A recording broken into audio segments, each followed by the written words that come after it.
Morning everyone.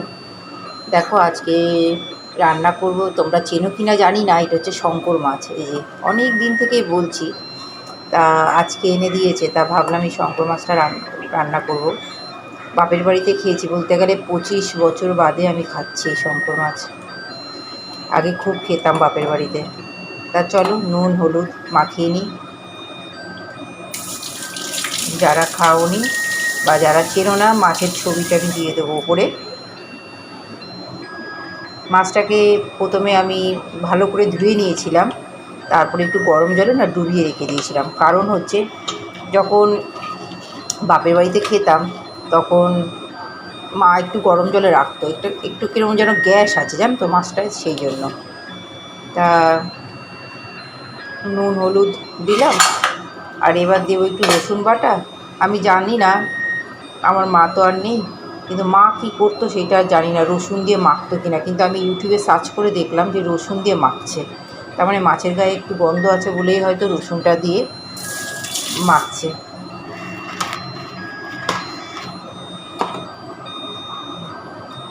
একদম মাংসের মতন করে এই মাছটা রান্না করব, খুবই তো ভালো লাগে।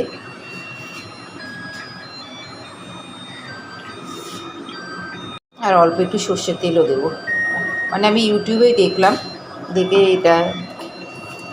এইটা মা করেছে কিনা সেটা আমি জানি না, সর্ষের তেল দিয়ে মাখতো কিনা। এবার এটাকে ভাজবো আমি।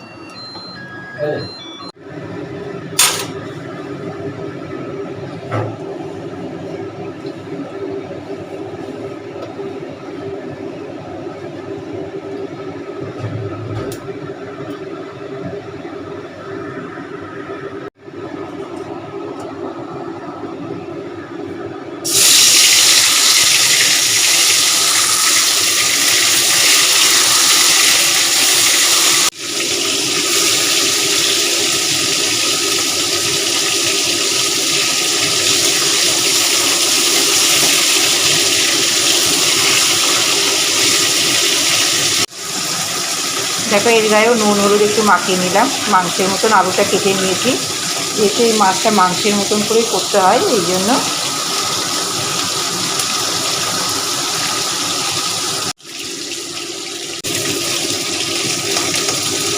এখনও মাছ আছে, আর ওই হলুদ আর মাছটা একসাথেই রাখলাম, মানে আলুগুলোও ভেজে নেব।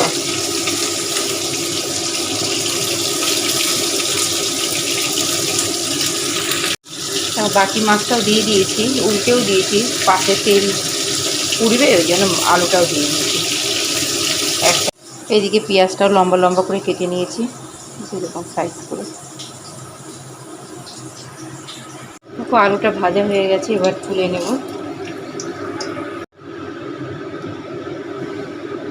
তেল অল্প আছে, আর একটু তেল দিয়ে দেবো, যেহেতু এটা মাংসের মতন করবো, অল্প একটু তেল দিলাম।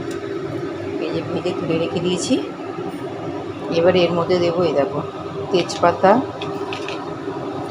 আর গরম মশলা ফোড়ন দেবো। এই যে এলাচগুলো ফাটিয়ে নিয়েছি।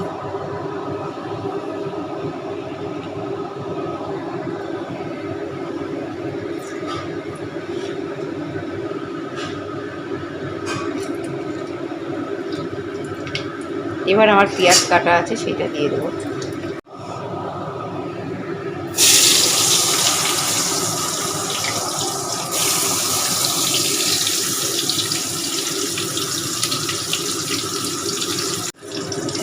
পেঁয়াজটা একটু হালকা করে ভেজে নেব।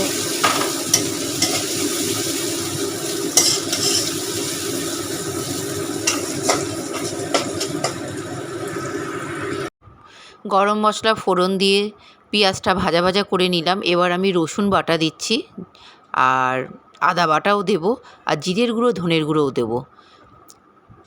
এই রান্নাটা পুরোটাই আমি মাংসর মতন করে করব, খুব সুন্দর করে কষিয়ে করব।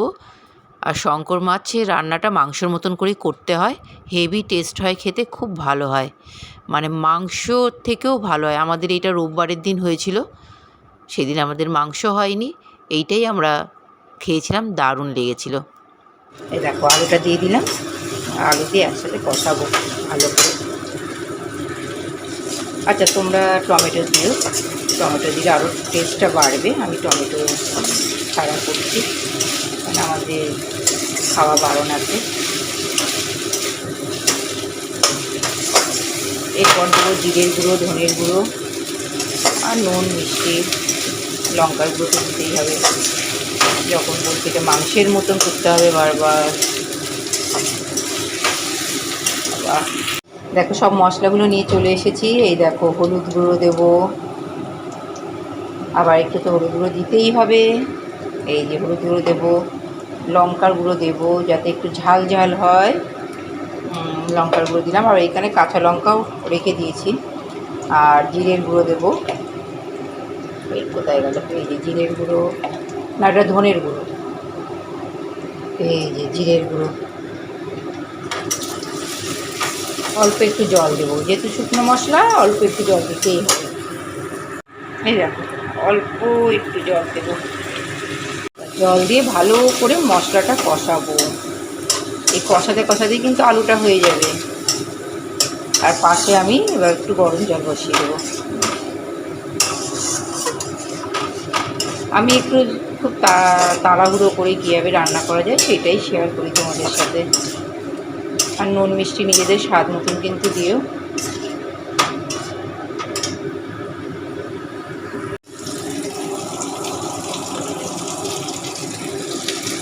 নুন দিলাম, অল্পই দিলাম, আলুতে নুন মাখানো আছে।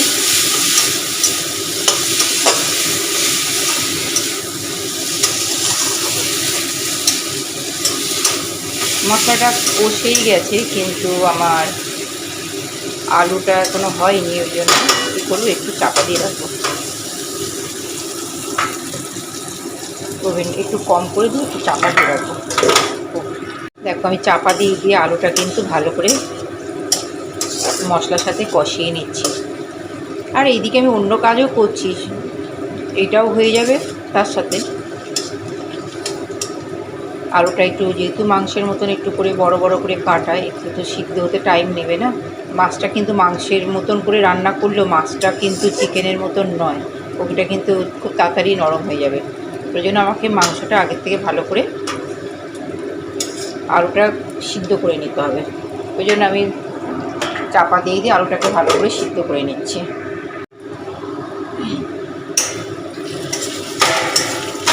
ভালো করে তেলটা ছেড়ে গেছে, দেখতেই পাচ্ছ। এবার আমি গরম জলটা দিয়ে দেবো। ভালো সুন্দর কষানো হয়ে গেছে। ঢাকা চাপা দিয়ে খুব সুন্দর করে করে কষিয়ে নিলাম। আর দেখবে আলুটাও হয়ে গেছে, অনেকটা আলুটা হয়ে গেছে। এই দেখো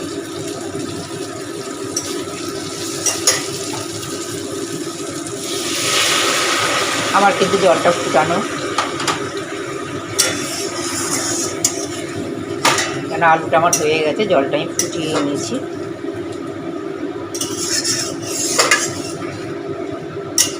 তোমরা কিন্তু অবশ্যই টমেটো দেবে, এই টমেটো দিলে কিন্তু আরও খেতে ভালো হবে। এরকম কষানো কষানো মাছটা দিয়ে দেবো।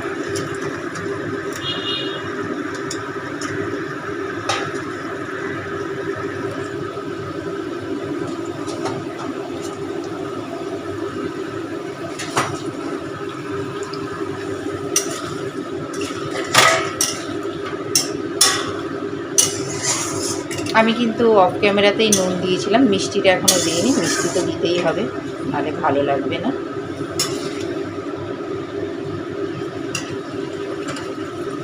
আর একটু জল রয়েছে, অনেকটা জল ফুটিয়েছিলাম।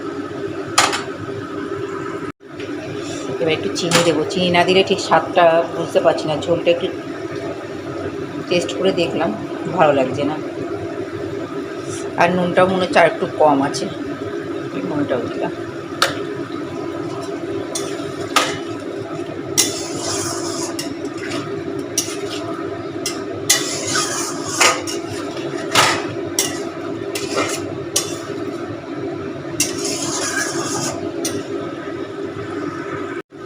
এবার গ্যাসটা কম করে মাছটাকে ঝোল আর আলুর সাথে একটু ভালো করে ফুটতে দেবো। দেখো আমার মাছটা কিন্তু বন্ধুরা হয়ে গেছে। একদম সিদ্ধ হয়ে গেছে সবই। দেখতে কেমন হয়েছে বলো? দেখতে যেরকম দেখতে পাচ্ছ, টেস্টও করলাম, ভালো লাগলো। আর আমি খাওয়ার সময় দেখাবো তোমাদেরকে যে মাছটা ভাঙলে কেমন, কেন এটা অন্য রকম, মানে সব মাছে যেরকম কাঁটা থাকে এর কাঁটাটা অন্য রকম, সেটা আমি তোমাদের সাথে শেয়ার করবো। এই যে কাঁটাটা খুব সুন্দর, অন্য রকম।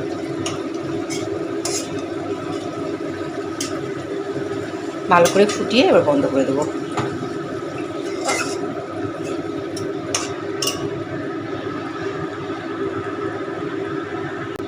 আমি তো ঝোলটা টেস্ট করলাম, তাই তোমাদেরকে বলছি। ভাত খাওয়ার সময় বাকিটা দেখাবো।